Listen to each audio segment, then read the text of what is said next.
Welcome back to another episode of Rock Boys Football, taking a deeper dive into this Nebraska defense and talking about what really makes this unit so special. We said earlier in the year, like how excited we are for the Tony White 3-3-5 defense coming in. And we had some question marks about how it's going to fit in the Big Ten West when teams want to line up, play that 12 personnel, and run the football. I think we've gotten our answer. This Nebraska defense is playing at another level. I think the culture of this defense just feels different from the times that we heard or we saw under Scott Frost. Really excited to get into this one. Before we do, just want to say thank you to you guys, and especially the Nebraska fans. Had my birthday last weekend. Asked for a clean Nebraska quarter zip. This has been a program I've absolutely fallen in love with. Love talking about, and largely because of you guys. Like the amount of support the Nebraska fans show the boys, it truly does mean a lot. So one, if you do enjoy the content, consider subscribing to the channel. But more importantly, let me know in the comment section how you guys feel about this Nebraska defense. If I left any players out, let me know. I'm really excited to get into this one. Now, I kind of want to start with just some overarching takeaways from this defense before we dive into the player stepping up and the schematics of it. And my overarching takeaway is this team just plays with their hair absolutely on fire. Like when they come out, I mean, if Harburg throws a pick and gives the opposing offense a short field, they're coming out just ready to go play and get a stop. This team rallies around each other. The energy and culture that Tony White, Matt Rhule are implementing with this defense, it just feels different from what we saw last year. And I think that's a large part of why we're seeing so much more success. You look at the numbers. I mean, 19.3 points per game. That's 24th in the country. Really good numbers. I think that stat might be a little misleading, considering like this Nebraska offense is still trying to find itself, turning the ball over consistently still. This Nebraska defense time and time again comes out ready to play hard. It's really hard not to get fired up about the culture that you see this Nebraska defense playing with.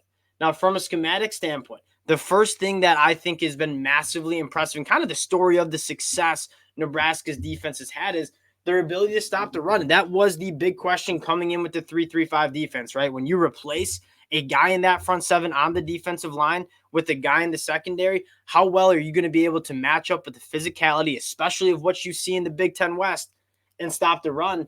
We've gotten our answer. This is a team that's top 5 in the country in rushing defense, only allowing 2.5 yards per carry, and it starts up front. And when we said it coming into the year with this 3-3-5 scheme, you need to have big dogs up front that not only can be game wreckers, but can keep those linebackers clean from double teams.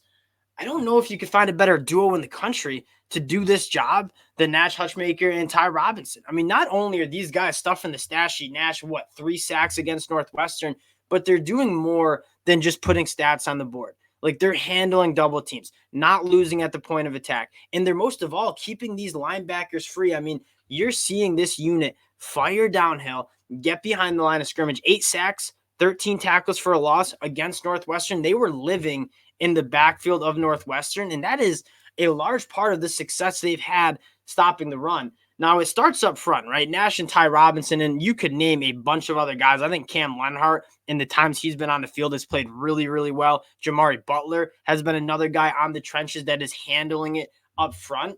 But I think another story of this, and this is probably the most important aspect when you're playing a 3-3-5 defense, is you have to have your safeties be really comfortable firing downhill.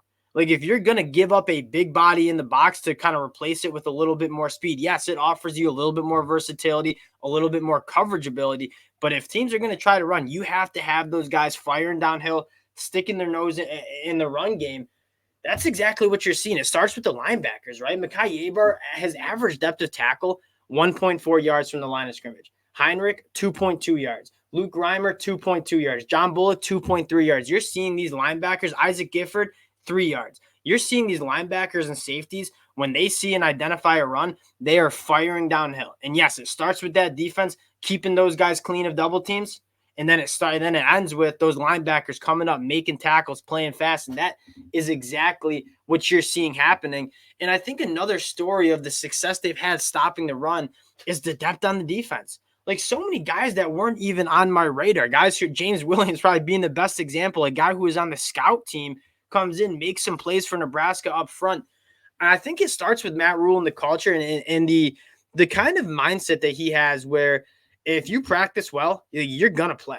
And what does that do to the guys on the scout team? If you know you have an opportunity to win some starting reps for Nebraska football in practice, you're going to be practicing hard. You're going to be developing at a faster rate. And I think that's exactly what you're seeing. Nebraska, and this kind of sticks to, like, if you want to play strong defense, you have to have a lot of guys you can cycle in and out on that defensive line. That's exactly what you're seeing. I mean, there are so many different players in that front seven being rotated in and out. The depth for this team, the amount of confidence Matt Rhule and this coaching staff has with so many guys on defense, it really has been next level. They're staying fresh for 4 quarters. They're playing hard for 4 quarters. I think it really does start with the depth that people don't talk enough about. Like, it's nice to have your starters and really, really good starting 11 on defense.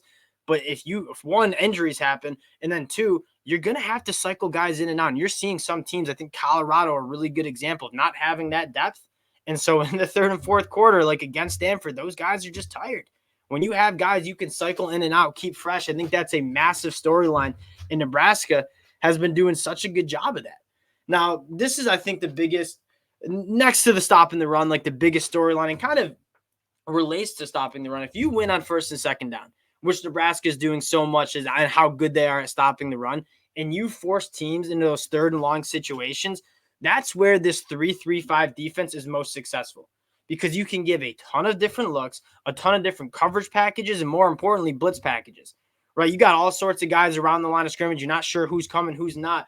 Tony White is a mastermind at scheming up blitzes, and he's had a ton of success doing it. And when you force teams to be in those third and obvious passing situations, and you know you can start scheming up and getting into that bag of blitz packages, you're really seeing opposing offensive lines really struggle with that. And I think because they're doing that at such a successful rate, they're creating a lot of havoc and having a lot of success on third down, a top 40 unit on third down. It's kind of a complementary football on the defensive side of the ball, right? So win on first and second down, force those third and obvious situations, and then you can get really, really creative with those blitz packages. You're seeing Tony White absolutely do that. The next thing, one thing I want to note, that 5-man pressure they were showing with Northwestern, that I love that. Like, because you're just trusting one of your guys up front to win their one-on-ones, keep that quarterback in the pocket. They had a lot of success with that. I wouldn't be surprised if you see that more this season. Last two things I've noticed. One, in the secondary, they're tackling in space, right? You look at yards after catch, Nebraska's given up a 60% completion percentage. That is middle tier in the NCAA, right? Number 68. What's the eye-popping number is the yards per pass. They're top 25 in. So they'll let you complete some footballs, but they're going to come up and tackle. And that is a massive story, especially in college football, where a lot of college football's offense is schemed up. Can we get our guys in space and have them make people miss? And that's how you can have a really successful offense. You look at LSU. LSU's given up 1,800 passing yards. 1,000 of those yards have been yards after the catch. You look at Nebraska, 1,600 passing yards, but only 600 of those have been yards after the catch. They are doing a really nice job coming up, making tackles, and not letting teams hit the big play with yards after the catch, which is a huge story in college football, especially in the Big Ten West, where you're not really facing elite quarterbacks that are going to hurt you down the field. So you got to make sure you're coming up, tackling in space. Nebraska in that back end doing a phenomenal job with that. And the last thing that I want to talk about, and this is maybe more of a critique, and I think it's going to come, is can we force more turnovers, right? Nebraska is creating so much havoc behind the line of scrimmage. They're getting their hands on a lot of footballs. The turnovers haven't quite come yet, averaging 1 turnover forced per game. I expect this number in the second half of the season to go up. And if you watch the game, you're seeing a ton of opportunities for this Nebraska defense to force turnovers, force fumbles, interceptions. They've had the opportunities. They haven't quite capitalized on all of them yet. I expect them to start capitalizing on that the back half of the season, and you introduce turnovers into what this Nebraska defense does well. Not only is it going to help the defense in those numbers, taking away the football, it's going to help the offense, giving them some short fields, letting them touch the ball a little bit more. That's a massive storyline where I think is going to be a really big story. Now, I want to give a few shout outs to some of the players that I think really have stepped up. Starts up front. Natch Hutchmaker, I think, has been probably the best player on this defense, but a close second, Isaac Gifford, a guy that I had question marks about. I didn't think he was used that well last year, kind of sometimes in that nickel role where They were having him just McMahon coverage slot wide receivers. And that I don't think was necessarily his best spot. And I was a little critical of him. He has been so phenomenal, not only in stopping the run, getting his hands on football. You kind of tell he's the leader of this defense as well. Isaac Gifford, Nash Hutchmaker, been absolute ballers for this Nebraska defense. A couple more guys that maybe don't get enough talk about. I think Prince Will U, he is coming on in a big way. As a true freshman, we talked about him in the offseason. Really good game against Northwestern, and was a guy that you kind of knew was going to have to be some sort of development there. The development you've seen from week 1 to where we are right now, it's been massive. And Cam Lenhart, you could kind of put in that box as well. You're seeing guys, and it's not necessarily a stud run defense in the sense that they have like 2 top 10 picks in the NFL draft. It's 1 through 11 all doing their role. And when the backups have to come in 1 through 11, they're doing their role as well. They have a complete defense that's playing really in sync, complementary football on the defensive side of the ball, starting up front to their backers, to the back end. It's a well-coached defense. It's a defense that's playing with an insane amount of hunger and tenacity.